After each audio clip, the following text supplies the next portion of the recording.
And welcome to Control Alt Deplete.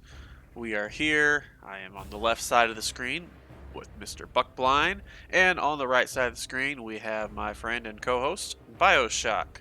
How you doing What's up? today, Bio? Doing good. Got a lot of sleep. Nice. Sleep is good. Yeah, Sleep is good. yeah, I got yeah. a lot last night after not getting a lot the other first half of the week, but we're doing it. We're getting there. All right. So, obviously, this is episode, what is this, 4 now, I think? Yeah, episode 4. We're getting so Yeah. many episodes, I can't keep track. So, yes, episode 4 of Control Deplete. Hopefully, y'all enjoyed episode 3. Change the title to episode 4 in the show notes. That'd probably be good, right? Yeah, yeah. Alright, so we are here to cover all your World of Warcraft news, all the fun stuff that has gone on in the news. It's been kind of a slow week Yes. overall, I feel like Yeah. news-wise, but we still Not a have a lot few. of changes. Yeah, we've got a lot of mainly tuning changes and stuff, a few other little things. So let's jump into it. The first thing we've got is season 4. Just a reminder, I know we covered this last week, but season 4 ends on October 25th. That is Tuesday. Next Tuesday. Yep. Yes. So when that happens, if you haven't hit your Keystone Master, tough luck. If you haven't gotten, your raid achievements, faded raid achievements, tough luck. Although I think Tough at this luck. point, unless you only need whatever raid is out this week, which I think is Sepulcher, I think is the one that's out. Unless that's the only one you need your achievements from, you already lost your chance on those. PvP, last chance to get your gladiator rating and all that stuff. Um, so Or yep, your elite set. exactly. Yep. So Tuesday, that all goes away. And then also Hollow's End has started. Let me check real quick on the calendar. I think it already has started, right? Is it going on right now? Yeah, it started Tuesday. So it started 2 days ago. It'll last for 2 weeks. So head over to, I believe, Goldshire on the Alliance Yep. side. And I'm not sure. Is it also on the Gold? Duratar. Okay, it is in Duratar for the Horde side. I wasn't sure on the Horde. I think. Yeah, it should be that Razor Hill. Gotcha. Yeah, I don't think I've ever done Hollow's End on the Horde side, honestly. But yes, go get your Headless Horseman mount. Took me 9 years to get mine. So for those of you Took me a that long don't, time as well. yep, those of you that don't have it, good luck. You got next 2 weeks. You should be able to go for it on any character that is level 50 or higher. I believe it's typically how they do this. So if you have any character that's level 50 or higher, can go kill the Headless Horseman and have a chance to mount to get the drop once per day, I believe. Yeah. So yep, go get that done. And Bioshock, turned over to you. So this is pretty good news. It's a slight change, but I think it's welcomed by almost everyone. I don't see why you wouldn't like it. Yep. Is that boat timers are confirmed and added for all boats and airships Yes. coming up in the next expansion, so you can see how much time you have. Yes. And so it's a nice quality of life change right there. Yep. Yep. I remember Yeah. back in the day, you used to be able to ask them, "Where's the boat?" and they would And they tell say you, just arrived or just left. yeah, or well, it would say like it's currently in Kalimdor. Okay, Yeah. cool. How long till it gets here? No idea. Now we know. Yeah. It's Yeah. nice. I like it for speedrunning, especially since now. Well, this is really the first time that the speedrunning is going to be affected by the boats because you'll have to take the boat to get to the Dragon Isles. Yeah. And so it's kind of nice if you can go there and you see, oh, you've got 4 minutes. Okay, cool. Go do some quick quests, kill stuff, whatever, to get some XP during that time. Yeah. All right, go on to the Yeah. next one. The great vault requirements for Dragon Isles, Dragonflight is lowered. So, like the requirements to get the raid chest, the Mythic Plus chest, and the PvP chest, all been reduced. It's just a little bit easier. It's just a nice little change as well. So you got 2, 4, and 6 for raid bosses, and then Mythic Plus it's 1, 4, 8. So you complete 1, 4, or 8 dungeons, you get the 1, 2, or 3 chests. Yep, and that one's the same. Oh, the Mythic was the same? Yeah, the Mythic Oh, it Plus they is. haven't Okay. changed. Yep. So it's just the raid and the PvP. Yes. Yeah, the PvP is 1250 to 2500 to 5000 and was 5500. So Yep. just a nice little change. Just makes it easier to get like raid and PvP ones. Then yeah. For sure. All right, and then also on the 18th, which was Tuesday, I believe. Yes, that's when that's when the new build. I think I don't know if the build went live. Yes, I think the build went live yesterday. Maybe not. It may have been Tuesday night. I'm not sure. But they had some hot fixes Tuesday night. They nerfed the Blood Decay Dancing Rune weapon, dropped 13 seconds to 8 seconds. A little bit of a nerf there. I feel like actually for tanky, that's actually kind of big, but I'm not sure because I haven't touched much with Blood Decay. So then also Brewmaster Monk got a slight buff to their Fortifying Brew, went from 50% to 20%. And then the next day, or no, same day actually, we got all the dev notes for the new build for beta. So let's go ahead and go over that. Let me pull them up here. All right, so they fixed some stuff with Unholy Death Knights, a couple things that weren't scaling with Mastery, and then one of their abilities, Morbidity, now affects the range casters. I'm going to cover the Demon Hunter stuff, and then after that, I'll let you handle a couple things on here. All right, so Demon Sure. Hunter, we got buffed, right? Immolation aura damage increased, so that's a nice buff. Everything else, however, was nerfed. So Yeah. they were like, "Cool, you guys can do some more immolation aura damage, and then everything else is just gonna be bad." Yeah, everything got nerfed. Other than that, I-beam, hunt, damage reduction, max health. Those two actually got buffed. So that's kind of nice. They're still not worth taking though, but you're forced to take them regardless. I think that's why they buffed them, because the way they changed the talents around, you're forced to take those two talents now. Right. So they buffed them to make them at least worthwhile, kind of. Not really. But yeah, Chaos Strike, Slash Annihilation, both that was reduced. Blade Dance was nerfed. Blade Dance was buffed. Oh, Blade Dance was buffed. Okay, nice. So I guess they're buffing our AoE a little bit, because Yeah. Demon Hunters are so bad on AoE. Shh, don't tell Blizz. Yeah, it's weird to see them buffing our AoE and be like, let's nerf their Yeah. single target. So yeah, Immolation Aura was the duration for the talent upgrade was reduced a little bit, which is kind of I don't know. I think I kind of like that actually, because I feel like it's maybe will help get a little bit more of the Ragefire procs off, but maybe not. There's a lot of nerfs for Havoc. Jeez. Yep, yeah. First Blood, the big damage bonus was nerfed. Honestly, that needed to be nerfed, because I was looking at that damage, and the damage that First Blood talent does was ridiculous. Yeah. So honestly, I'm okay with that. Unbound Chaos was nerfed. That one kind of is annoying. That it's nerfed. It's not my favorite talent anyway, but it is annoying. I-beam, the isolated prey for I-beam, that one got nerfed. The I-beam damage, and it's again whatever. It's a single target anyway. Inner demon damage was reduced by 15%, and Elysian Decree damage reduced by 10%. Oh, they nerfed my Elysian Decree. That's my favorite, one of my favorite abilities. I know you loved it. Yep. Now let's see. For Vengeance, they changed Elysian Decree no longer deals 10% reduced damage when spected to Vengeance, so we got a buff. Haha. Focus Cleave damage. The bonus was reduced from 40% to 30%, so it got a little bit of a nerf. That's okay. It's a single target. We're used to not having a good single target. Fell Flame Fortification damage reduction was increased to 10%. Nice little damage buff. Revel in Pain, maximum absorb value increased by 50%. I don't think it matters. I don't think people are using that talent anyway. Probably why it's getting buffed.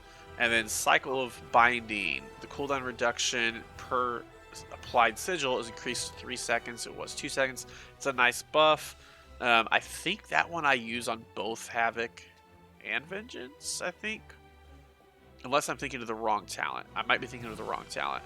I thought Cycle of Binding was in the class tree and not the spec tree, but I could be wrong. Anyway, you want to cover the druid one, especially since you've been playing a lot of feral lately? Yeah. So it fixed an issue with Killer Instinct not affecting melee damage or Guardian bleed damage. It's just fixed. Balance. So things were just kind of added and changed. Your acid spells are now affected by both eclipses while active. What else? There's just a lot of stuff dealing with mastery and eclipses being changed. Yeah, it looks like there's a couple of nerfs down at the bottom there for them. Yeah, so Astral Invocation damage has been reduced by 45%. Starfall damage has been reduced by 35%. Moving on to Feral, they just moved around some Lunar Restoration talent to the left side of the tree instead of the right. And moved infected wounds to the center of the tree below Berserk, which is like the slow and then Ferocious Bite. Pretty sure anyways. Rest of the Druid, the clear casting that they get every 5 seconds during incarnation was 6 seconds, it's now 5. Life Bloom, when it blooms, now reduces the equivalent of incarnation Tree of Life by 2 seconds with 1.5. Okay, so it looks like they got a slight buff with that, really slight. Yeah, the Feral just talents got moved around a little bit. Yeah. That's about it. And then you go ahead and do Evoker, yeah. I'll do Evoker. Yeah, you've been playing that a lot, I know. General Deep Breath and Dreamflight now remove all roots when activated, which is kind of handy for like some mechanics in Mythics, but I'm more thinking of it in PvP. Yeah, that'll be nice for you in PvP. Because it's a good way to break out of like a route that you can't get out of. Yep. Devastation Snapfire duration increased to 15 seconds was 10 seconds. I'm trying to remember what Snapfire even is, to be honest. I'm looking at I'm not sure. I'll have to like look at it later. Hang on. So Snapfire is a talent. Living Flame has a 12% chance to reset the cooldown of Firestorm and make your next one instant cast and deal 40% increased damage. That may not be the exact correct tooltip, but yeah, it's one of your talents. Yeah, I see it now. So I'm guessing that the buff it lasts for like the buff that makes your next one more powerful lasts for 15 seconds instead of 10. Just to give you more. Sounds like it just gives you more time to get that cast off. Well, it makes the Firestorm cast instant and do more damage. So Snapfire is the tooltip. Living Flame is a 12% chance to reset the cooldown of Firestorm and make it your next one instant cast and deal 40% increased damage. So I'm guessing they're making like the buff you get at the proc last 15 seconds out of 10. Yes. But that still only doesn't really matter. You still only get one instant cast off. Yeah, I think what it is just giving you more time so it doesn't force you to have to use it right away. Which is always nice. I mean, in my opinion, anytime they make something like that where you have a proc and that proc, even if it only gives you one charge of that proc, if the amount of time you have to use it lasts for longer, that's better because it just gives you more options. If let's say it procs right at the end of a trash fight, and you go to the next trash fight, but you have to run. Well, if it takes longer than 10 seconds, you're not going to get to use that proc. So, I'm always okay with them making that longer. Okay, moving on to the Preservation Healing tree. Dream Breath has now been redesigned to match Fire Breath redesign. The healing is now the same in all empowering. It's just so how it works. So instead of going into like reading all that, is that right now for Devastation, Fire Breath, there's the power markers. You know what I'm talking about, like how long you hold to charge it up. If you do the first Fire Breath rank 1, it does 15,000 straight up, but 52,000 over 24 seconds. Okay. And then the max rank 1 does 55k instantly, but only 13k over 6 seconds. So what people have been doing is they just use rank 1 Fire Breath on like huge groups of ads.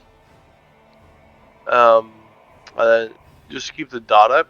The dot does a lot of damage.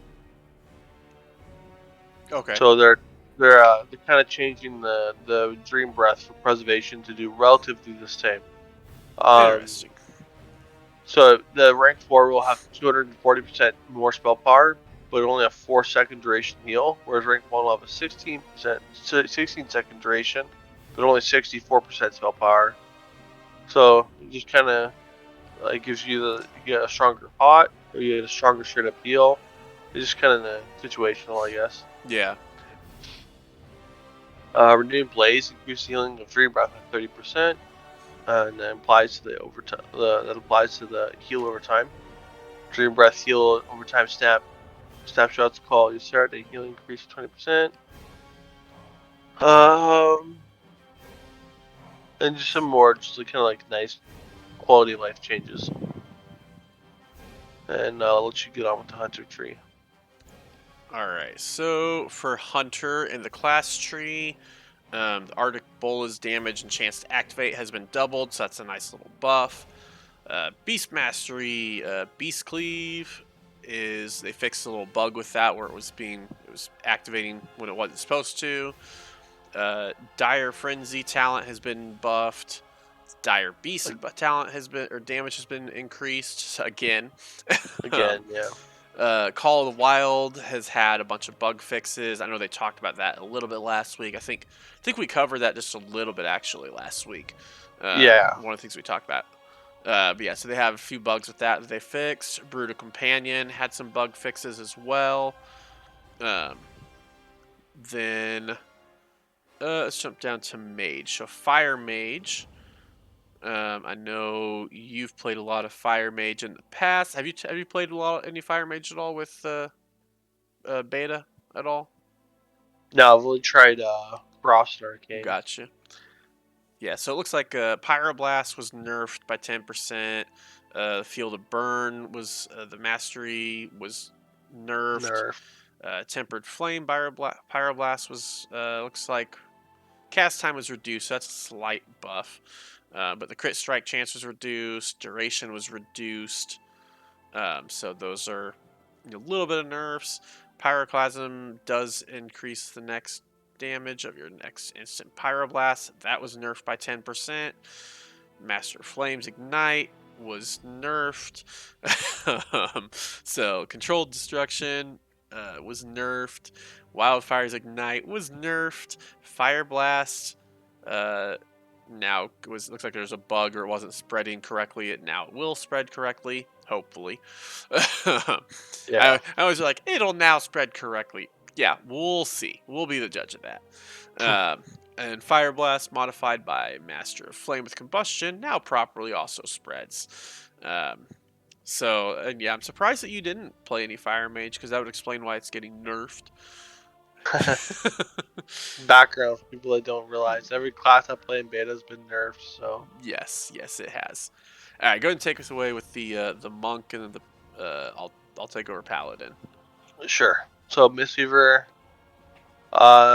just fix some issues, increase some of their damage,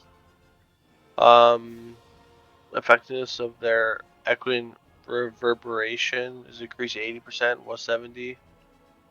Accumulating miss is increased 25 per stack, was 20. Spinning crank kick damage reduced by 10% from Mistweaver. Fixed an issue with some enveloping mist and renewing mist mana cost. And just add more fixes to some healing spells. Windwalker, Starburst, and Fire Spears now correctly cast Strike the Windlord. That's a buff. Resolved an issue that can prevent Starburst and Fire Spears from copying abilities. That's also another buff. Starburst and Fire now has 2 charges. Buff. Thunder Fist damage reduced by 30%. That's kind of expected. Thunder Fist is doing a lot of damage. Fury of Zuen grants 10% haste instead of a stat value. I like that. I think it goes really well for the one talent that it gives you the 33% haste when you summon Zuen. Zuen spawned by Fury of Zuen will now correctly deal part of the entire lightning damage. Another buff. Just so they fix stuff for Windwalker that just ends up being buffs overall. Right. All right. So then, Holy Paladin, Resplendent Light had its range increased by 4 yards. A Moment of Compassion increases Flash of Light healing by 15% now. It sounds like it was just a talent change. Tears Deliverance periodic healing increased by 20%. So that looks like that's been buffed. Boundless Salvation's Holy Light now extends Tears Deliverance by 4 seconds instead of 3 seconds. A little bit of a buff. Flash of Light also extends it by 2 seconds instead of 1.5. And Boundless Salvation's extensions are now capped at 40 seconds. Not sure it was capped at before. I haven't played Holy Pally at all. If it's Yeah. not Demon Hunter, I haven't played it. So, but no, it looks like overall Holy Pally got some buffs. And then let's go on to one of Bio's favorite classes. Go ahead and take away Shadow with those Priest. Shadow Yeah. Priest changes. So Shadow Crash applies an Vampiric Touch to 8 targets, was 4. That's a huge buff, like massive. Nice. Especially when you're on Misery, so you can spread it. You put some Vampiric Touch and Shadow Pain, I which is know really I'm nice. I know I'm excited about that one because I know you love playing Shadow Priest, and I know that I do. my big gripe with them is that they have that they're so slow at ramping up damage. Big pulls or higher keys they're great. Lower keys they're so annoying because you won't do any damage, and so that kind of helps with that. Yeah. Help you compete with a Demon Hunter burst. I don't know if they'll be able to do that quite. The low keys probably not, but yeah. Idol of N'Zoth no longer triggers Divine Plague damage. Damage dealt by Shore Pain Vampire Touch with a 30% chance to apply Echoing Void. Was 20. Echoing Void's debuff can apply up to 4 targets. Echoing Void damage will reduce damage beyond 5 targets. That means that dies Echoing Void triggers the remaining stacks immediately. Echoing Void damage reduced by 60%. So they made it easier to stack up your Echoing Void, but they reduced the damage in general. All right. Um, I haven't really tested those builds because I haven't found one that I like. I don't run like any of the idols right now. I don't think on my priest. I'm not a big fan of some of them. They're kind of awkward to try and get to. Right. Yeah. Shadow apparitions can no longer be seen by allies in dungeons and raids, which is good for people that get with potato computers. Yeah, but at the same time, I like seeing 50,000 shadowy apparitions running towards everything. It looks cool. Critical strikes to Divine Plague, Mind Blast, Void Bolt cause Shadow apparitions to 100% increased damage instead of spawning 2 apparitions. Okay. Mindseer now has a 50% chance per tick to create a Shadow apparition that floats towards all targets afflicted by Vampiric Touch for Shadow damage. Oh, that's I nice. love, yeah, it's not bad. I love Yogg-Saron has been redesigned. Each time you spawn a set of shadowy apparitions, gain a stack of Idol of Yogg-Saron. At 25 stacks, you summon a thing from beyond that serves you for 20 seconds. Thing from beyond blast enemies for shadow damage deals 30% increase. 30% of all the damage to enemies within 10 yards. Damage reduced beyond 5 targets. Things from beyond void spike damage reduced by 60%. So yeah, they're making it easier to summon these idols like Idol of Yogg and Echoing Void. Right. But they nerf the damage. Yeah. So are you using Idol of Yogg-Saron in your build at all? No. My priest I haven't used Idol of N'Zoth, Yogg-Saron, or Cthulhu, or Yasraj. Gotcha. Okay. I'm not using any of the 4, to be honest. I think they can be good. I just haven't found the build that I like. Right. Yeah. Void Spike is now affected by Shadow Weaving, and Void Spike's cast time is increased to 2 seconds, so it's 1.5. Which is fine, because you never hard cast a Mind Spike anyway, so it doesn't really matter. Okay.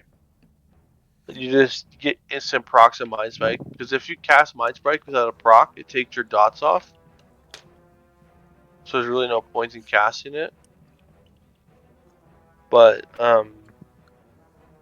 yeah. All right.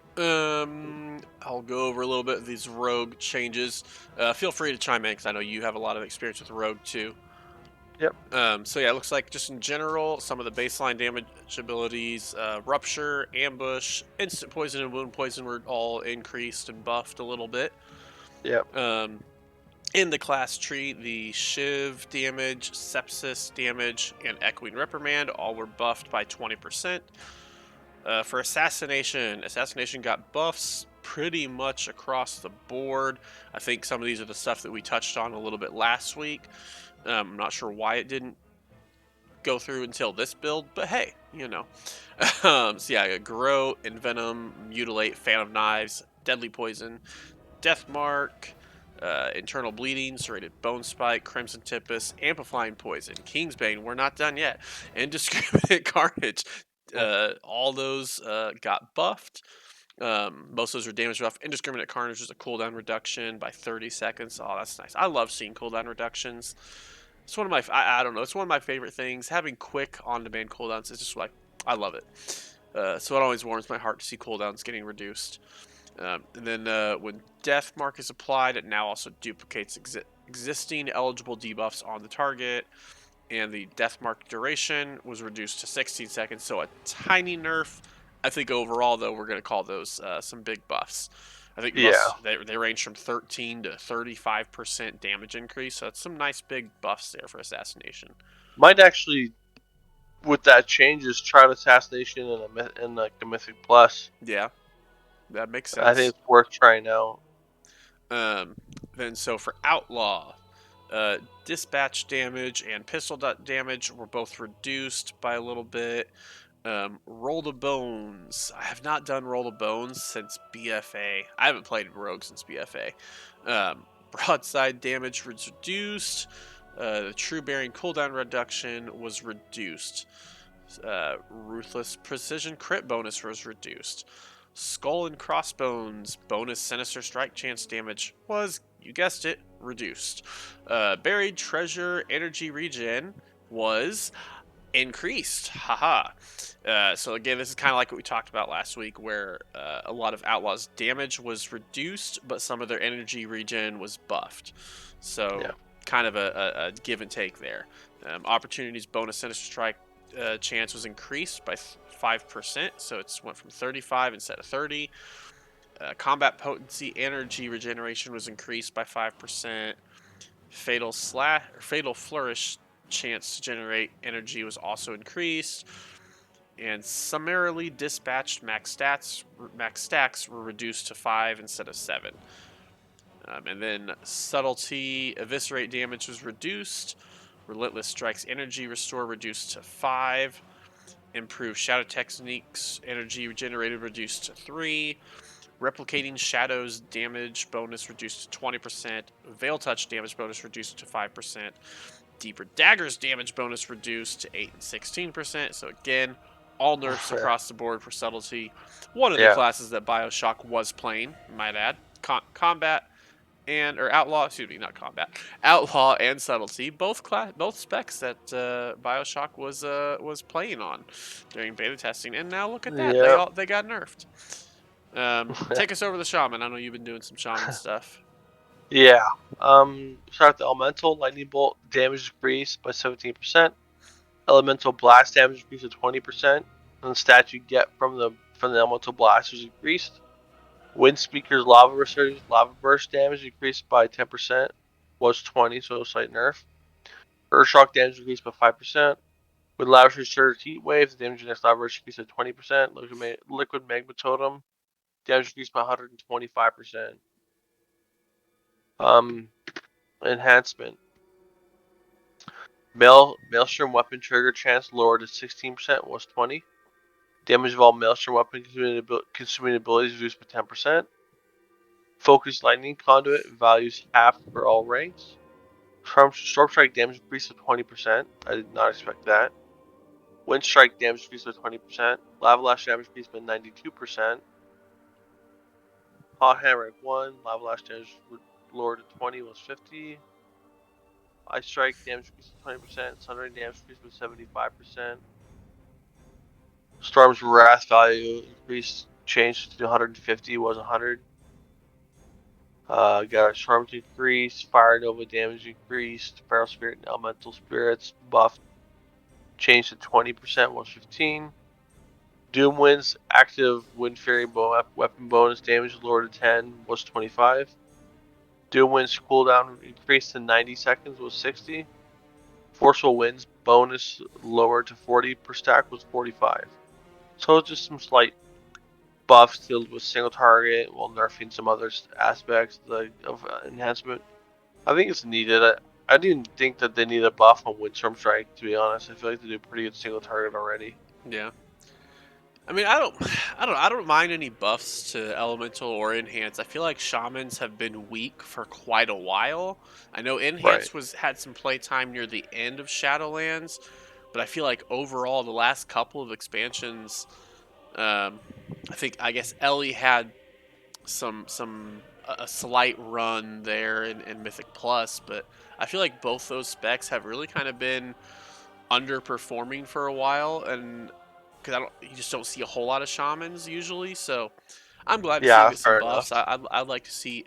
I like it when the classes that just don't get much playtime because they're not very good finally get buffed. I always like to see that, especially for those Yeah. people that are out there that played it through the thick and thin, whether it's terrible or good, they still went ahead and just played it. Yeah. Let's see. So for warlocks, they got some nerfs for demonology. Another spec that I think you were playing, weren't you? Uh, You played a little bit of demonology. no. I set up my talents, but I never played it. Okay, but you logged onto it, so yeah, you get the blame. They actually did buff part of demonology. Did they? Okay, so that they let's see. You'll see Dreadlash got it. nerfed. Felon Steel got nerfed. Infernal Command got nerfed. Fell Sunder got nerfed. Not seeing the buff here. Okay, Demonic Tyrant's Demon Fire increased by 50%. Okay. And then a couple bug fixes there where the damage wasn't scaling properly on certain things. Fixed an issue where Guillotine was dealing damage twice to enemies. You know what? We're going to call that a nerf. um, and then Warrior. I'll go ahead and cover Warrior real quick, and then we'll get into the class sets. Okay. So the class tree, Blood and Thunder, has been redesigned. So Thunderclap costs 10 more rage, although I want to say... Oh, that's for the class tree. Okay, yeah. So for the class tree, Thunderclap costs 10 more rage, deals more damage. So it got buffed a little bit, but it does cost rage. If you have Rend, it also affects nearby targets, which looks a lot of fun. I know it's something we covered in our Warrior video. Yeah. Arms, looks like it got nerfed a little bit. Arms auto attack got nerfed. End for the kill got nerfed. Skull Splitter's nerfed on the rage generation. The damage is also nerfed on that. Mortal Strike is nerfed. Execute nerfed. Juggernaut nerfed. Deep Wounds nerfed. Rend nerfed. Blood Surge looks like they did a fix on it. Blade Storm now generates 20 rage. And Exhilarating Blows now triggers correctly per cast of cleave rather than per target hit, so that's also a nerf. Fury, Bloodthirst damage increased, Blood Craze got buffed, Bloodborne buffed, Cruelty Annihilator buffed, Raging Blow buffed, Crushing Blow buffed. Annihilator buffed. Wrath and Fury's Raging Blow was buffed. Slaughtering Strike's Raging Blow buffed. Dancing Blades buffed. Onslaught now triggers Enrage before damage is dealt. So that's a buff. Titanic Rage now triggers Enrage before damage dealt. So that's going to all be buffs across the board there. So Fury, Yeah. nice little buffs there. Prot Warrior. Let's see. Unbreakable Will last for 4 seconds when triggered by Avatar. Now correctly reduces damage taken for allies by 20%. So it was 25, so that's a nerf. It's technically a fix, but it's a nerf. It's a nerf. All right. Just because you fix it, it still makes it weaker. Blood Surge should again cause periodic damage. Triggers to generate rage correctly, so they'll fix there. Juggernaut now correctly links to the protection version rather than the arms version. So that's a fix there. Battering Ram increases auto attack damage by 20%.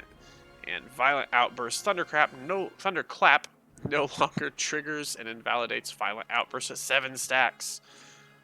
So looks like mainly some nerfs, but a few changes there also. With some slight buffs from those, but mainly just some changes and nerfs. All right, take us through some of the Death Knight class set. Unholy 2 set, damage gained by our ghoul increases 25% was 10. That's huge. That's huge. Love Nice. it. Love to see it. 4 set, ghoul attacks with a chance to increase your damage enhanced by 8% was 10. 4 set bonus, also your primary ghoul attacks with an 8% chance to grant ghoulish infusion was 15. This chance increased to 15% where a ghoul has violent infusion. So, the 4 set just a slight nerf by 2%, but the 2 set's just crazy. Really good. Gotcha. All right, so for Demon Hunter, just a small little fix. It looks like the 4 set bonus fixed an issue where it was causing the effect, which the 4 set is where you have like a 12% chance for your Spirit Bomb or Soul Cleave to do more damage. I think it does 50% more damage, and then it also gives a damage reduction on each target hit. Or so it's supposed to, but it was only affecting to one target instead of all the targets. So now they fixed it. So kind of a buff there technically. It's a fix, but it's kind of a buff as well compared to what we were doing. I'll let you do Paladin or Druid. Yeah. Balance 4 set fixed an issue preventing this bonus from applying to your next Starfall.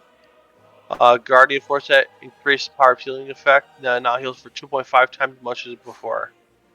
Okay, so that's kind of a nice buff there for Guardian, I will say. Yeah. Getting that because so now it'll be 2.5. That's a pretty big increase, so that's nice. I think Guardians really only have one way to heal right now, and that's it's not Frenzied Regeneration, which, mind you, is a very strong heal. So that'll be nice. Get a little extra option. I like that. For Paladin, the Holy 2 set bonus, they just kind of changed the description and the tooltip wording to be correct. No real affecting type of change. The 4 set bonus added Word of Glory to the list of spells affected in the description of the effect. So again, that's just some wording and stuff. Go ahead and do the rogue stuff there.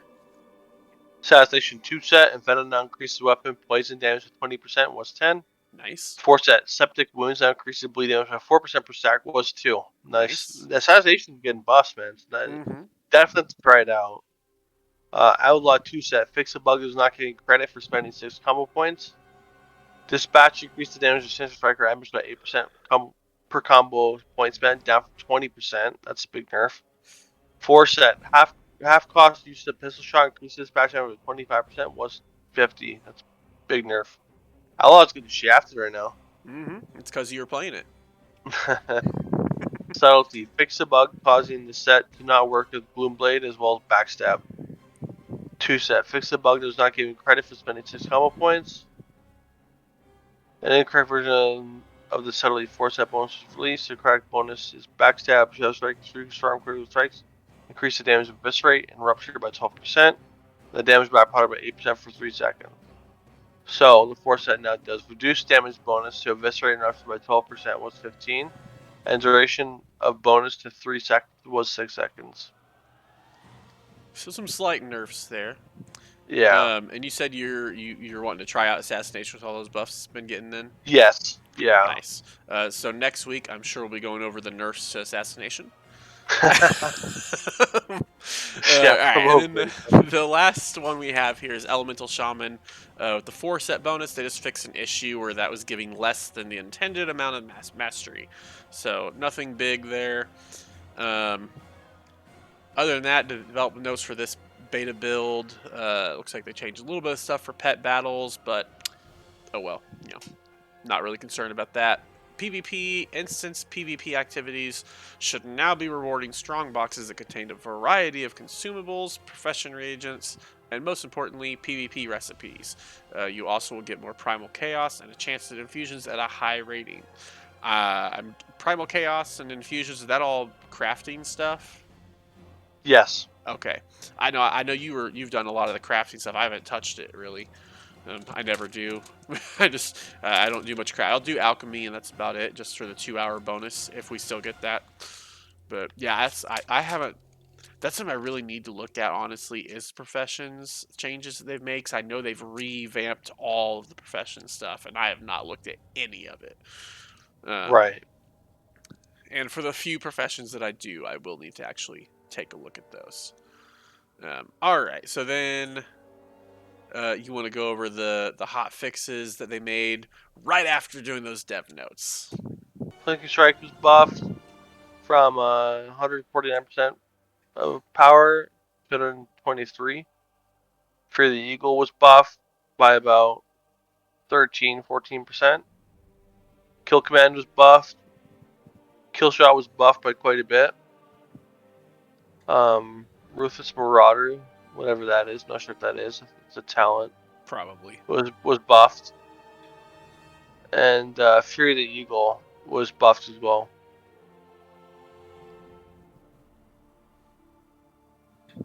Gotcha. And then, so yeah, then they also, later on that day, it looks like they buffed some of the balance druid changes that they had, which I think in their dev notes they mentioned that they were nerfing them, but that they were still tuning a lot of it, and that most likely they would end up buffing some of the stuff that they had nerfed. So Yeah. they're just going through real quick to do those. Then also Windwalker, they had quite a few changes to just some of the wording and the way that the spells worked a little bit.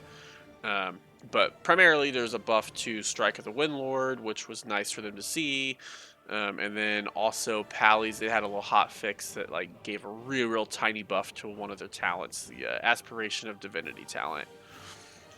Um, Right. and then the next day, which I guess would have been actually earlier today, they rolled out a few other hot fixes. Resto Druid got nerfed quite a bit. They had quite a few abilities got nerfed. Holy Paladin got slightly nerfed. It wasn't too bad.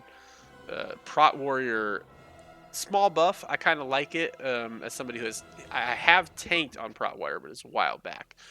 Thunderclap was costing rage, and now for Prot Warrior, Thunderclap costs 0 rage. So of course, don't spend rage on it. That's going to be a small buff, so that's kind of nice. And then on Holy DKs, got some small nerfs. Havoc Demon Hunter, they nerfed Rage Fire another 5%. Yay! Vengeance Sigil of Flame, they buffed it. They basically doubled the damage that Sigil of Flame does, but Sigil of Flame doesn't do hardly any damage anyway, so it's, it went from doing little baby damage to doing little toddler damage. Actually, Yeah. having a toddler, I'm going to take that back. It was still baby damage because toddler damage is actually massive. There's a reason my kid is nicknamed Destroyer. Oh, Eli. Yes. All right, go ahead and take us over those next two things, the I and J on there. So Sora for Evoker is now affected by some dragon riding talent, which I'm looking forward to seeing how that works.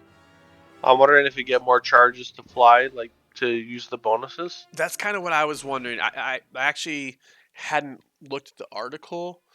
Let me pull that up real quick because I was curious what all it actually was effective at. If you want to go ahead and go over that next point while I look that up, we'll come back to Yeah, this. yeah.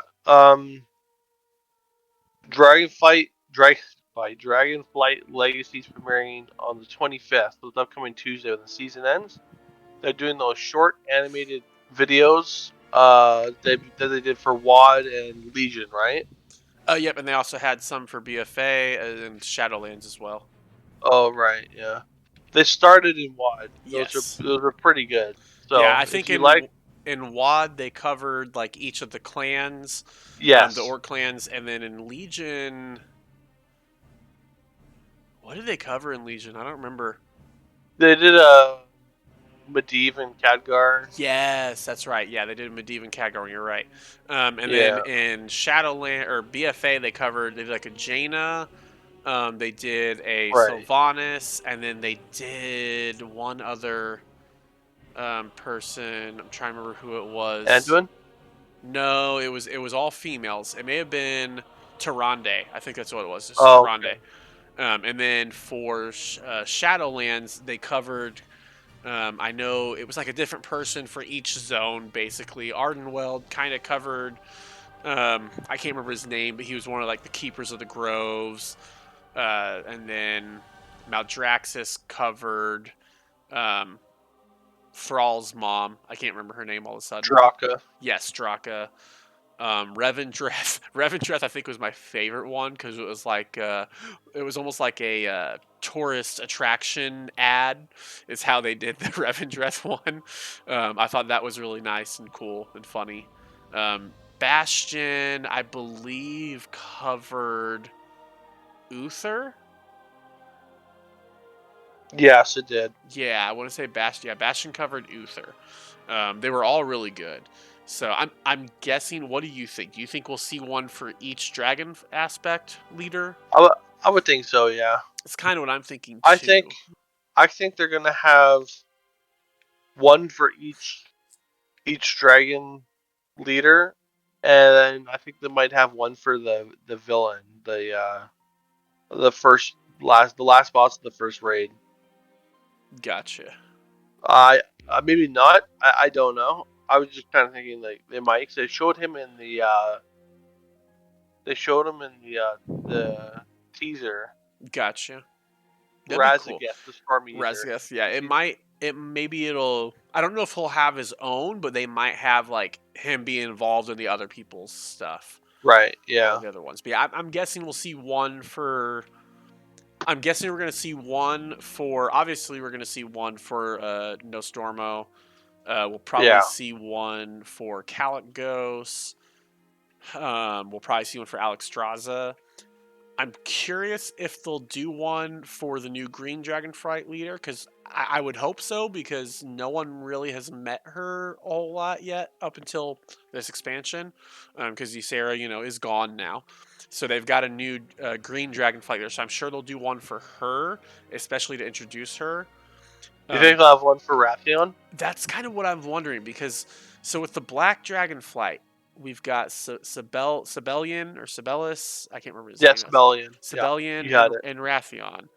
Yeah. So we've got those two are kind of going each trying to become the leader. So I'm curious if they'll do one for each of them, or if they'll just do one encompassing the just covering both of them at once.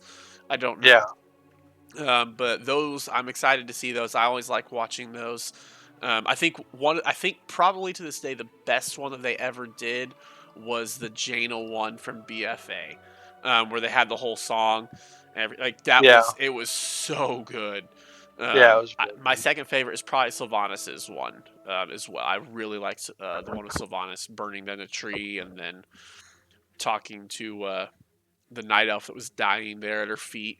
And a little flashback to see Sylvanas before she was Banshee, and then talking to Arthas as he's getting ready to kill her. I Yeah. really like the Sylvanas one, but I think the Jaina one is my favorite. But I love these. I always like whenever they release them, and I don't know if they're going to release all of them at once or if they'll probably do like one each week leading up to um, the The launch. launch. I'm guessing. So we'll probably see like 4 or 5 of them. Probably 5. I'm gonna guess around 5. I'm gonna guess we'll have one for each Dragonflight, and then Razageth will probably be covered throughout those. He might. It's possible he'll be like making an appearance in almost every single one of them, touching base on it. Yeah. Speaking of the Dragonflights, one of the things I'm really looking forward to this expansion is, from a lore perspective, I really, really am looking forward to them diving into Nosdormu and his potential future as Murazond.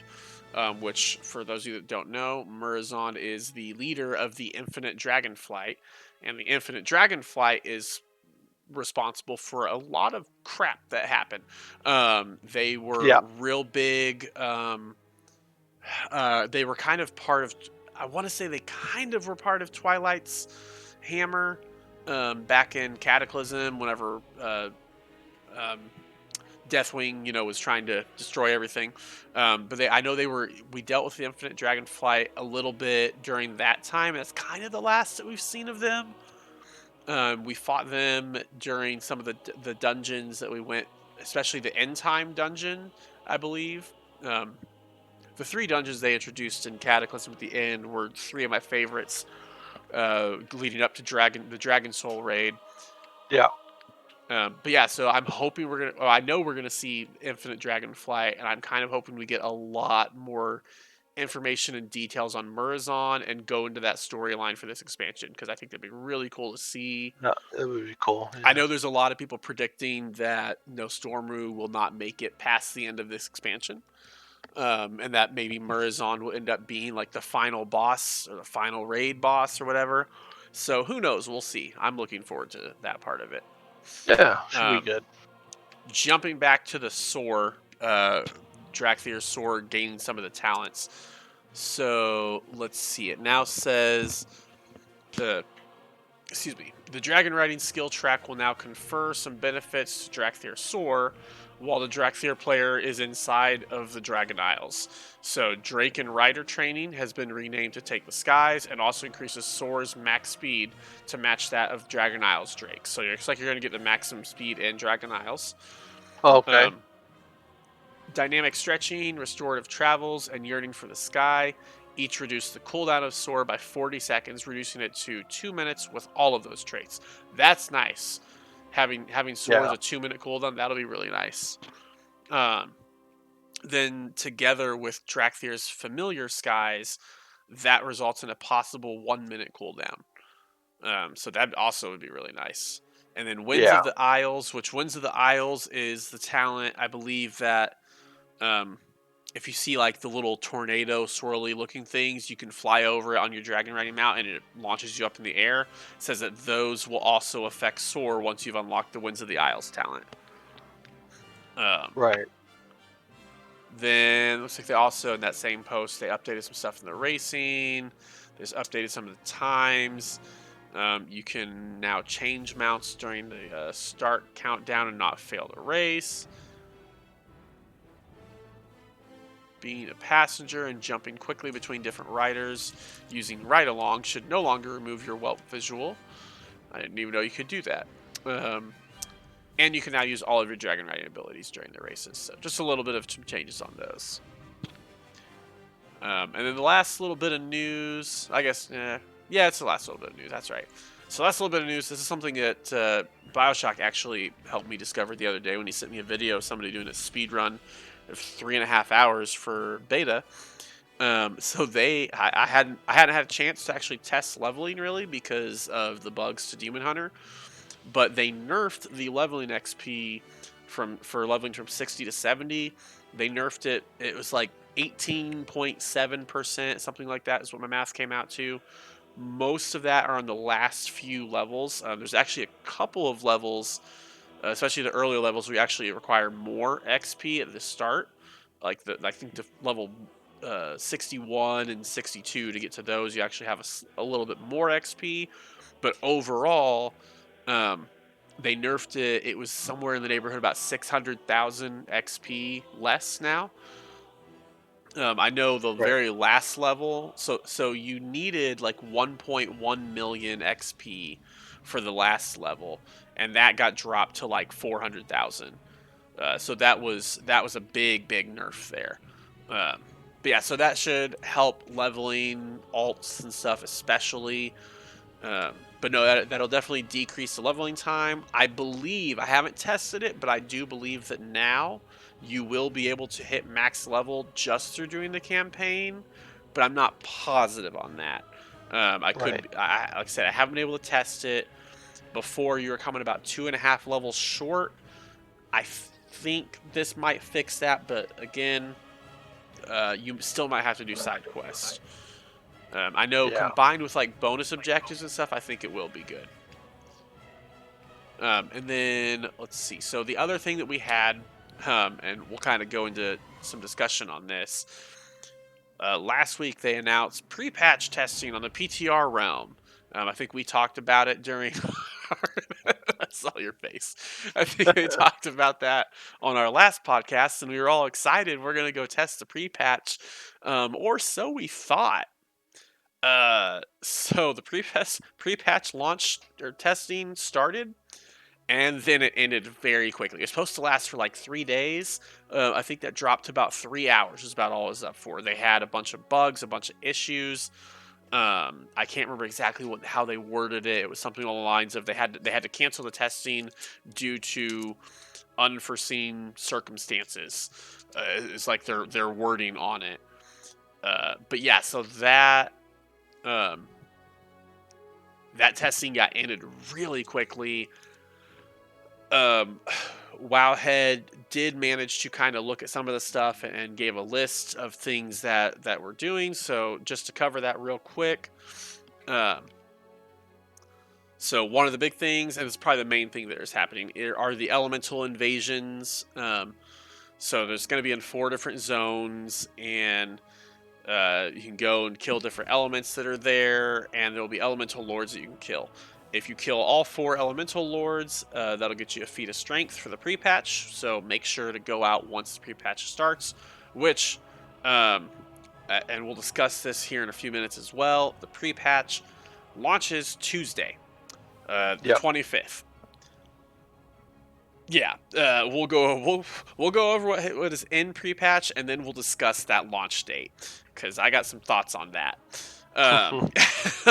So yeah, so get your feat of strength by killing all 4 elemental lords. The Earth Lord is in the Northern Barrens. The Fire Lord is in the Tiriswal Glades.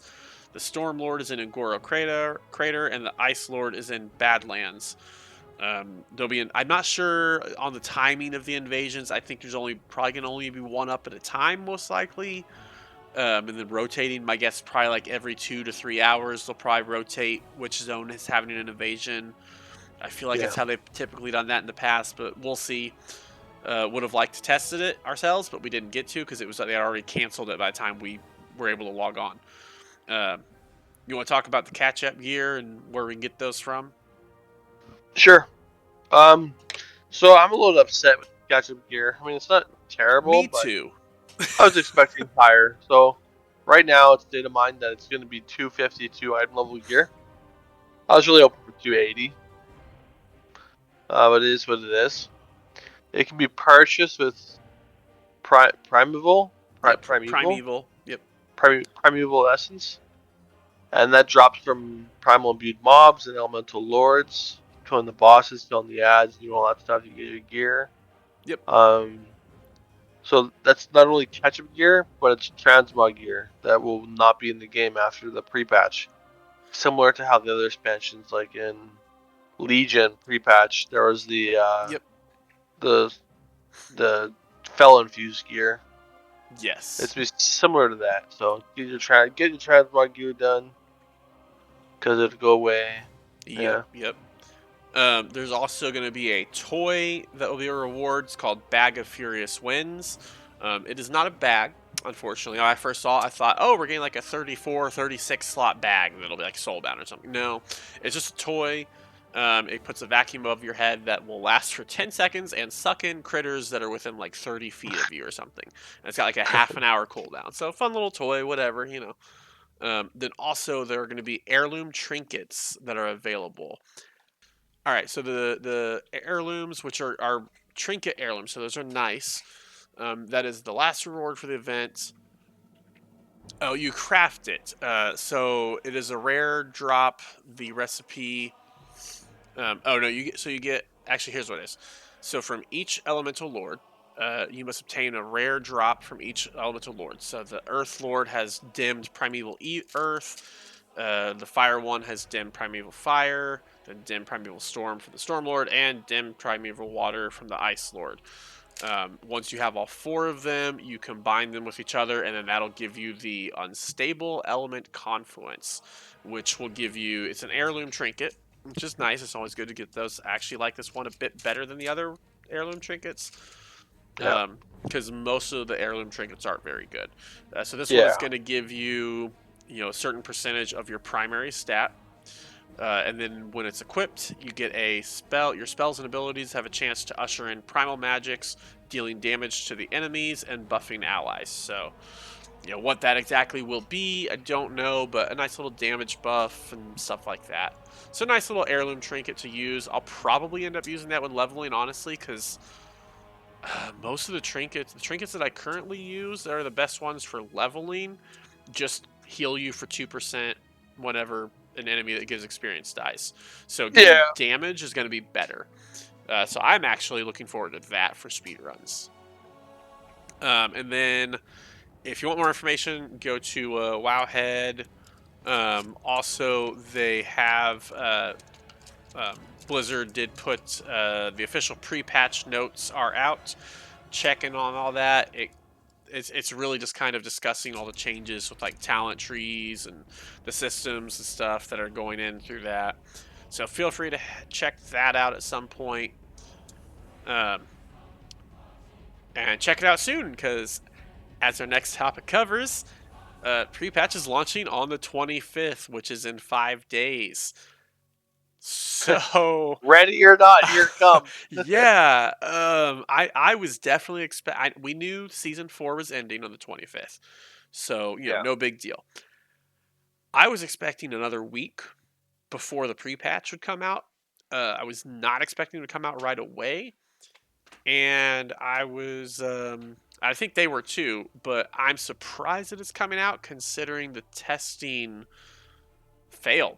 Like, I mean, I don't know Yeah. how else you would word the testing other than Awful. like Awful. I don't see how you can call it successful tests when they're used when the result was, well, we had to cancel it due to unforeseen circumstances. Okay, like what?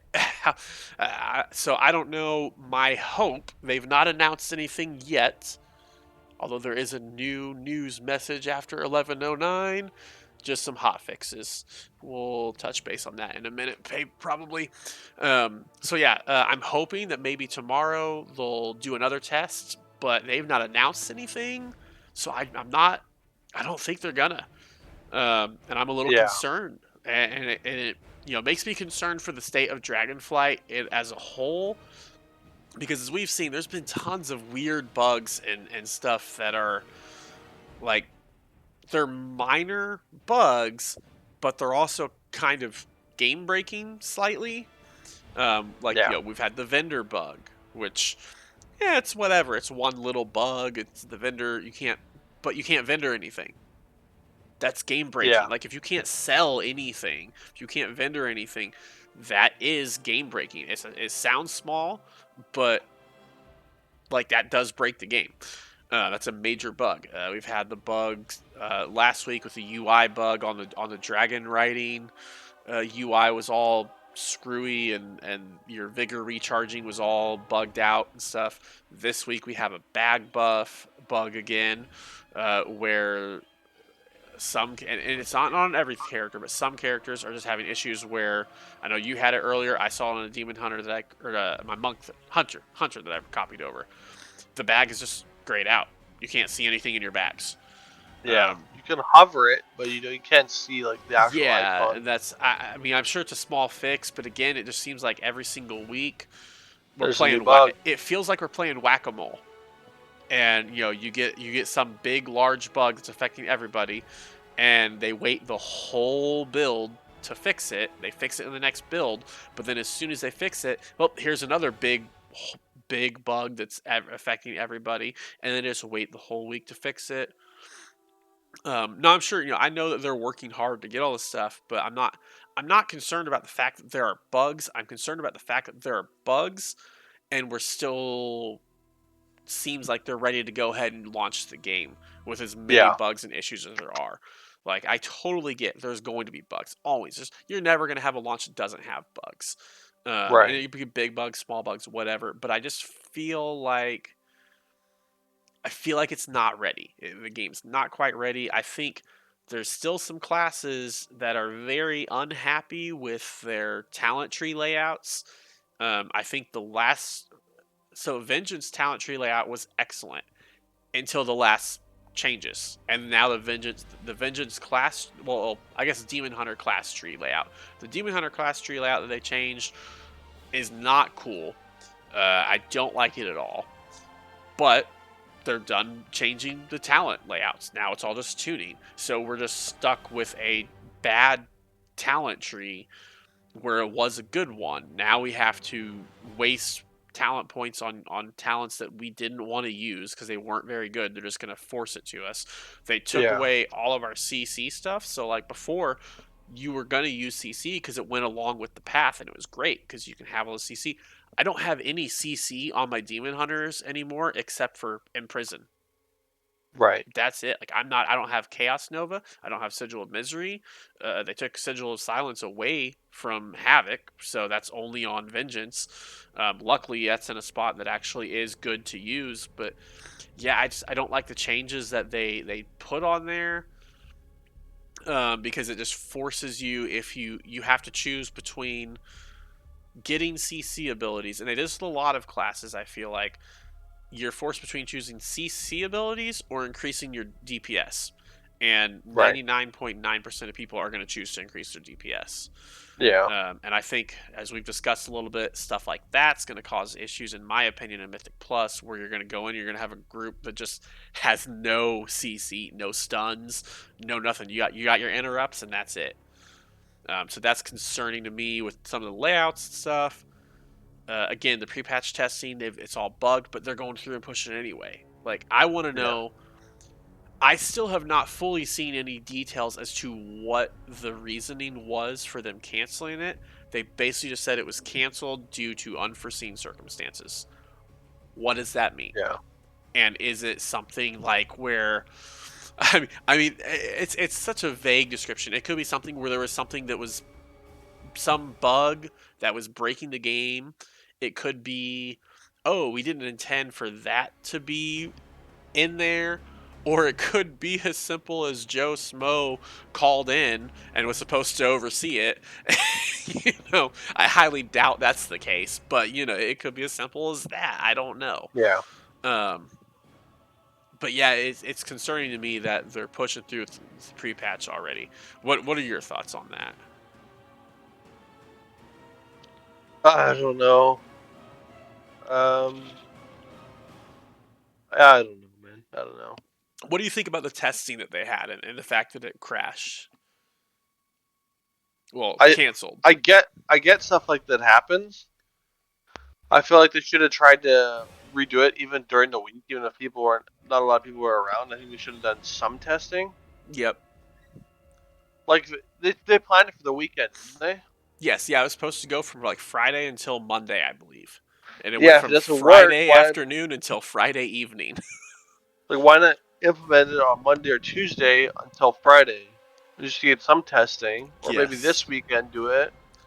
Cause like Yeah, I'm and I'm that's happy the expansion's coming, and I'm happy for the pre-patch. It means stuff to do, but exactly, yes, I I agree. I want it to be ready. I don't want to get into the game and then the servers go down. They're like, yeah, 8 hour maintenance. Sorry.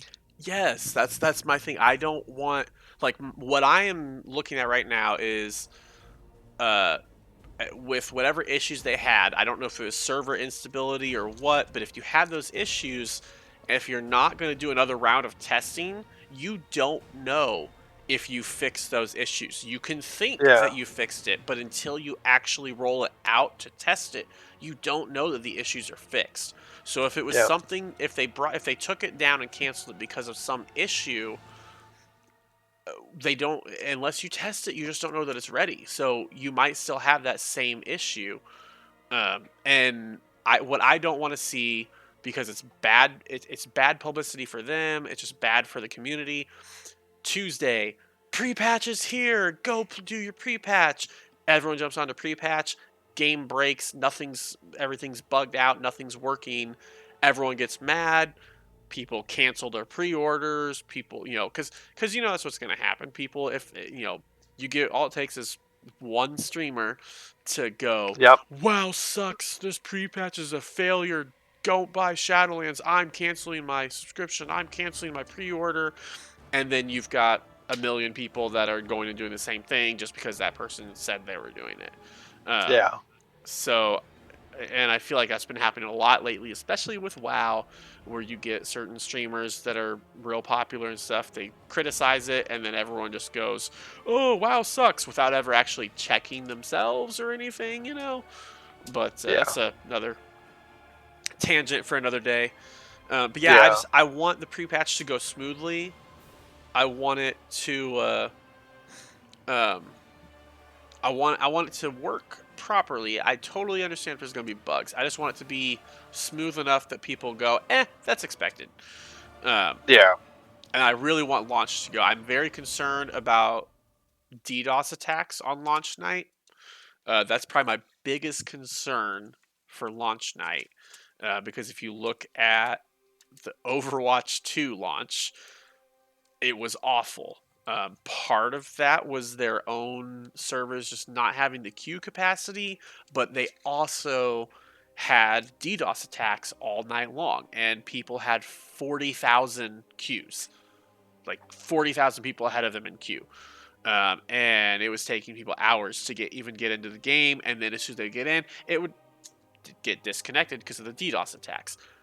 I don't want to see that happen with Yeah. Blizzard. I think the WoW servers are they're used to that, especially after the issues they had with WoD. So I think it'll be better, but I'm still concerned about DDoS attacks. That's probably my biggest concern with launch night is DDoS attacks and making it really hard to do anything in that game. Um, So if anyone knows of ways to protect yourself and be able to stay in the game when there's a DDoS attack or get around DDoS attacks, let us know. But probably, we're just at the mercy of it. That's the annoying thing. Yeah. Um, but yeah, outside of that, we're gonna go ahead and um, we did do some testing on the Ruby Life Pools dungeon this week. We did a lot of keys in there on the keystones. We did plus 10s, and the only affix put on was the Thundering one because we just wanted to test that out mainly. So what do you think about the Thundering affix? I like how it was changed, to be honest. I thought the first adaptation of it wasn't very fun. I thought it was kind of just not fun to play. Right. But with how they changed it into being the buff, they're about to expire you with the opposite buff. I think I like that. I think it's decent. Yeah, It's I don't think it felt too challenging. Um, I know there were a couple times it went on me, and I just didn't even pay attention to it, and then all of a sudden I'm like, why am I stunned? Oh, I guess I had the buff. But no, so basically what it is now that you have the blue swirls come down. You don't want to stand in those. I think last week I said that I thought that you might end up needing to stand in those. You do not want to stand in those. If you stand in it, you take damage and you get stunned for 1 second. The buffs get distributed automatically. I thought that you would have to stand in that to get the buff or the debuff. Um, yeah. but yeah, so the buffs go out automatically. It only targets 4 people, which makes sense because you have to have an opposite. You have to have 2 people to do the mechanic for each buff. Yeah. Now, the weird thing is they said that it was weighted towards healers more than tanks. I thought that that would mean that, for every 3, or every 5, every 5 times it happens, 3 of them will go to the healer, 2 will go to the tank. Let me tell you, it is weighted towards the healer. I think the first dungeon we did, the whole dungeon, I think I had it go on me 1 time, and I'm the tank. So tanks are not going to have to deal with this very often. I feel like with the way it's currently tuned, they could change it, but I definitely noticed tanks. Like I was not getting the debuff on me hardly ever. Um, so it is heavily weighted towards healers. I would say probably 80% of the time, 90% of the time, it's going to go on the healer from how it was currently tuned. But when Yeah. I did have it, I liked it. It was simple.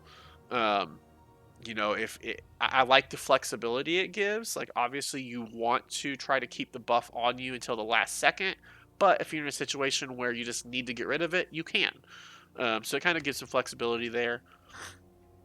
Also can lead to probably some people getting mad at you for running into you and taking the buff off of you right away when you wanted to keep it. Yeah. But what else is new than getting Yeah. people mad at you in Mythic Plus? As far as the actual dungeon itself, mainly where we only did the Ruby Life pools on the Mythic Plus testing. Yeah. You just want to test the one, yeah. Yeah, we just to get kind of used to it. We'll do more testing as soon as they have more testing available. Right now, there's no dungeon testing going on. I'm guessing that's going to change probably tomorrow. They'll probably have more testing over the weekend. I hope. Um, I hope so too. but yeah, no, I Oh like. yeah. What? They have the dungeon pre-patch Oldemon, right? Yes, that's true. Yeah, at a level 60 version of it. That'd So be that'll. fun to do. Yep. Well, if the pre-patch is working. Yeah, that should be True. fun. Also, another note on the pre-patch: they do have the background downloader is available. So get into make sure you open up your BattleNet, even if you're not playing Shadowlands.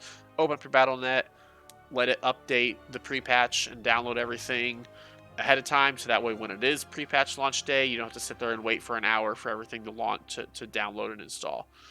Yeah. Um, but yeah, so as far as the actual dungeon, Ruby Life pools, fairly straightforward. I don't know trash percentage exactly how much is needed. I felt like I know the first time we did it, it kind of worked out pretty well. Yeah, I Um, feel like there's some stuff you can skip, but that being said, there's no way to skip it. yeah, Like there's I like we had like 92% by the time we got to that second boss. And then there's all those ads before the last boss. It was just like probably worth yeah, like but 20-30%. I think there's a few spots in the first hallway, especially where there's stuff that we can skip. We just didn't because Right. I wasn't sure where we're going to be at percentage wise. Right. I think it's definitely got some skippable stuff in there, just not the way that we ran it. Because Yeah. I didn't know what would be on trash, so I was just playing it safe and just Yeah. grabbing everything. But I think there's some spots. We'll tune our routes out a little bit especially once the actual expansion launches. I know we were talking about this earlier, but we'll probably wait to do like full on deep dives of the dungeons and go over routes and stuff after the season has started. Yeah. And that way we kind of flesh out what's what and really get a hang of it. But as far as the bosses go, first boss is pretty simple. I know she spawned some ads you got to pick up as a tank. Um, she has an absorb shield that you have to burn through and then interrupt. It was pretty simple. Didn't feel like it was an issue. Um, there is an ability called Chill Storm. I did not see this thing on heroic, um, it, but I did notice it on mythic. I don't know if when we did it on heroic if it was bugged because it doesn't say that it's a mythic only ability. The absorb shield is mythic only, but yeah. So somebody gets targeted with Chill Storm, and they just run out of it. But if you're near it, it's going to pull you towards it. Then hail bombs. It has some swirls on the ground that you just have to dodge it pretty easily. On high keys, that could kill you though in a one-shot Yeah. hit. And then there's Yeah. frigid shard, is just a tank mechanic. It's not really a mechanic, just so much as have some mitigation up tanks. All right, because it's going to hit you hard. The second boss, I think is fairly challenging. Definitely more challenging than the first boss. Tanks are going to have to be aware of where you're positioning the boss at, because we noticed that whenever I was doing some DPS, I know we had some issues with the tank that was doing it, kept boxing everyone in. Because basically what happens is a lot of different abilities put fire patches all over the ground, and they last for 2 minutes. So they're going to be there the whole fight. Yeah. Except on tyrannical weeks, you might start um, getting some stuff clearing up near the end of the fight. And we haven't tested this, but we're pretty sure that whole second trash area is in a ring that goes around. We're pretty sure you can use that whole ring for the boss fight, so you have plenty of space to work with. Yeah. Um, but what you don't want to do, and part of it's RNG. Actually, it's all RNG. Basically, the two ways that things get on the ground is when she throws this boulder, and it starts right in front of her, and then it goes out in a line, and then explodes. And then where it explodes at leaves a big giant patch, and then the other spots have little small patches wherever it touched. And then also the ad that she summons, when you kill it, it drops something. But the ad is not movable. It's wherever it's at. It spawns and just sits there and casts. It doesn't move at all. So you're kind of at the mercy of RNG, which I don't necessarily like. So it makes it a lot harder to make sure your positioning is good. But your best bet is to kind of try to just be moving around the ring, pick one direction to go, make sure everyone knows ahead of time, pick one direction, and move that direction. Yeah. Whatever you do, don't go to the little middle platform after she's already put stuff on the edges, because then you're just trapped in there. But no, it was a pretty easy fight, I think. Granted, I think we outgeared it quite a bit for a 10, but it wasn't too bad. The final boss is one that I think is going to be quite a challenge in there. Yeah. I know we had some issues with a little bit. We had quite a few wipes. Also, the trash pack before the final boss, also challenging. A Yes. lot of damage going out. We had a couple wipes there. But the final boss, basically everyone is going to at times get a little ring around them that's orange, and it's going to explode and drop puddles on the ground. You do not want to get into those puddles, because if you do, it'll put another ring on you and drop more. You'll drop more puddles. So I think a big thing is everyone needs to be coordinated with it and drop those puddles as close to the outside edges as possible. Yeah. And also probably preferably on the same side, because at some point she does this, I can't remember what it's called, but she does an ability where basically there's wind going across the whole platform, and it'll be blowing you, but it also blows those puddles, so the puddles are going to move as well. So you have to kind of keep that in mind with your positioning. I think she does a fire breath that she does, that if you get damaged by it, again, you get the dot on you. So you have to be really careful with your positioning. It was really, really easy for that whole area to just become covered with fire crap, and you got no way out. Everyone's just dying over. Yeah. We had that issue All right. a few times, but it was pretty good. Yeah. Well, we can go over it more next episode. We're Yep.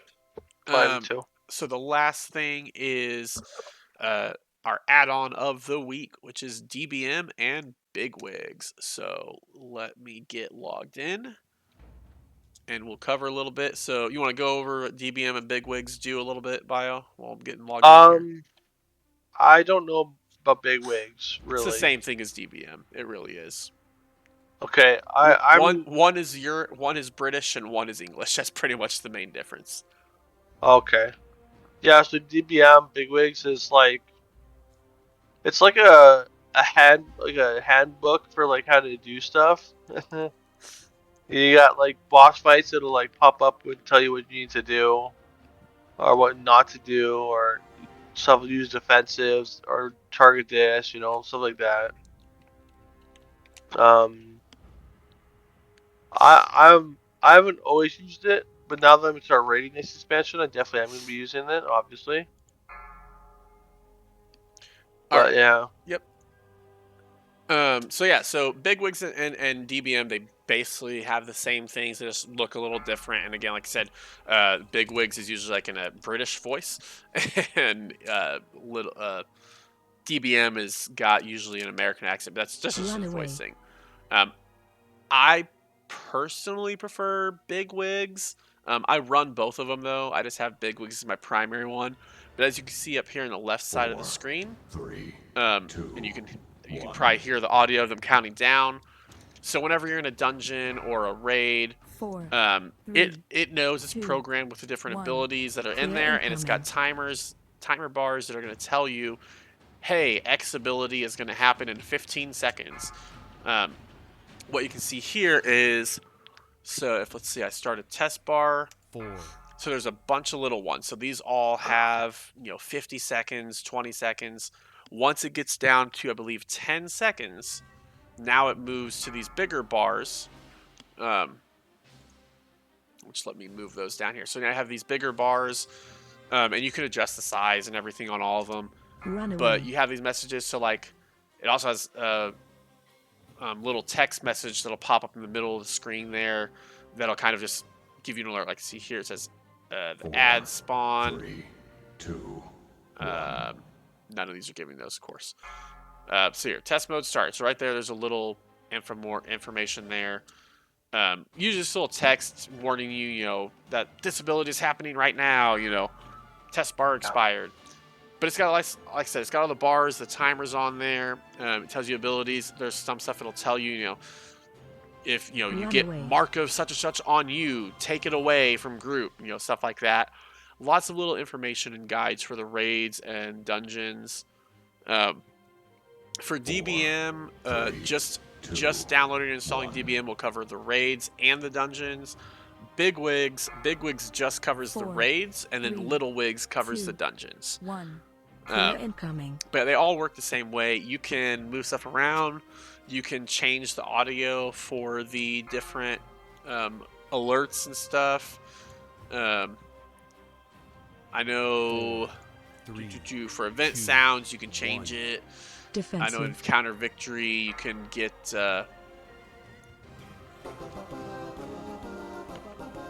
that little Mario, Final Fantasy, Nintendo fanfare victory sound. It's a real popular one. But yeah, you can change all sorts of stuff for the alerts. You can change what alerts are spoken on, what messages it sends you, whether or not you want to show timers.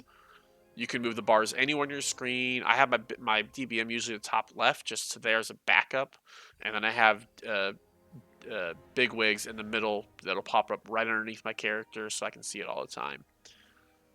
Yep, I highly recommend it. Most raids, like guild groups and stuff, will usually tell you to download one or the other. They usually have a preference, and they'll usually, some make it a requirement, some don't, but they'll just highly recommend it. I definitely recommend it. If you're going to plan on doing raiding or Mythic Plus dungeons, I definitely recommend downloading one of the two add-ons. But yeah, you got anything else on that bio you want to talk about? Nope. All right. So let me go back to our show notes here. So got a week in WoW. Yes. So go ahead and tell us, what did you do in WoW this past week, other than cause all these classes to get nerfed?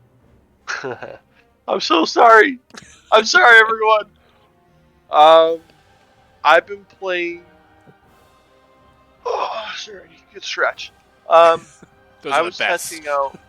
Yeah, I've been testing out Shadow Priest and Evoker mostly. Is what I've been doing this last week. Yeah. Just testing some of the changes. See what's fun.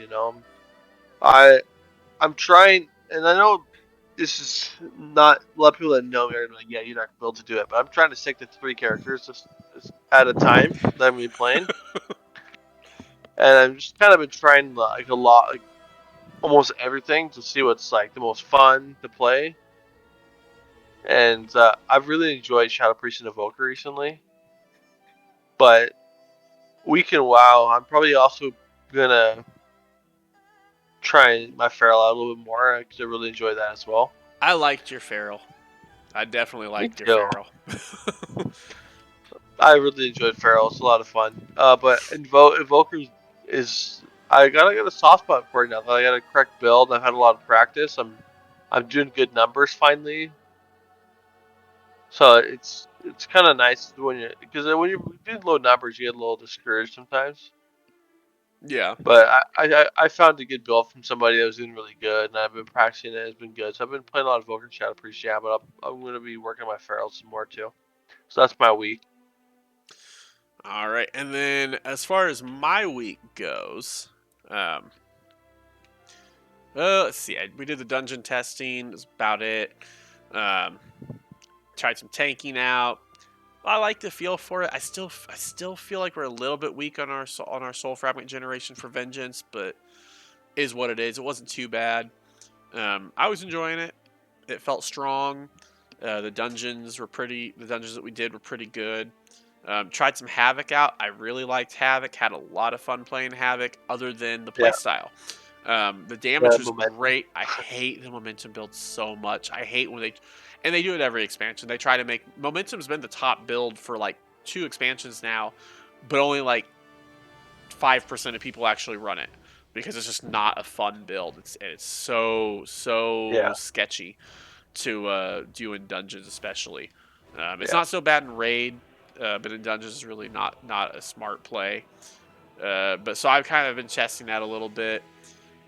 Whereas you're trying to narrow yourself down to 3 classes, I'm trying to find other classes more. to play. I can, Yeah. I've jumped onto Evoker, didn't like it. Jumped onto Windwalker. I've I think I got like 30 minutes of gameplay on Windwalker. I think Windwalker's probably gonna be the second one I play, but we'll see. Yeah, you'd Um, like.